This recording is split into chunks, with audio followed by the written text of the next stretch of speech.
1958 से 2025 में जा चुका हूँ, टाइम ट्रैवल कर चुका हूँ, ऐसे एक आदमी को यूक्रेन में गिरफ्तार किया गया था। तो ये आदमी का बोलना था कि तो उसके पास से बहुत सारी चीज़ें बरामद हुई थी जो आश्चर्यचकित कर देने वाली थी।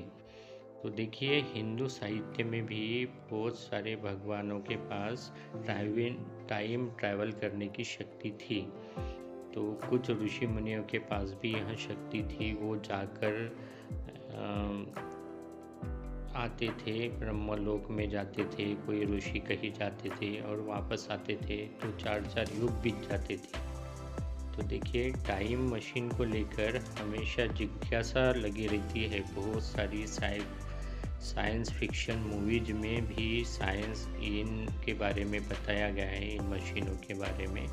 तो रुडोल्फ फेंज नाम का भी एक वैज्ञानिक था, उन्होंने भी टाइम ट्रैवल करने की बात की थी। तो देखिए, टाइम ट्रैवल का कोई ऐसा स्पेसिफिक फार्मूला नहीं है। E=mc², इसे एक बेसिक फार्मूला माना जाता है, लेकिन अभी टाइम ट्रैवल पॉसिबल है या नहीं, ये इस पर बहुत विवाद हो रहा है, क्योंकि टाइम इस समय में टाइम ट्रैवल करना पॉसिबल अभी तक नहीं हो चुका है, क्योंकि स्पीड, ग्रेविटेशनल फील्ड, ग्रेविटी, ये सब चीज़ें उसमें लगती है। जैसे प्रकाश के स्पीड से भी ज़्यादा स्पीड हो तभी टाइम ट्रैवल कर सकते हैं, ऐसे वैज्ञानिकों का मानना है। लेकिन ऐसा कोई मशीन आज तक नहीं बन पाया जिससे टाइम ट्रैवल कर सके।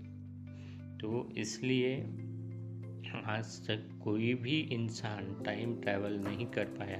जो कुछ है वो फिक्शन है, स्टोरियों में सुनाया जाता है। जैसे ये सर विक्टर गोडार्ड की भी एक स्टोरी है, उन्होंने भी बताया है कि मैं भी टाइम ट्रैवल करके आया हूँ। लेकिन इन सब चीज़ों को साइंस नहीं मानता है। साइंटिफिकली ये चीज़ अभी तक मान्यता प्राप्त नहीं है।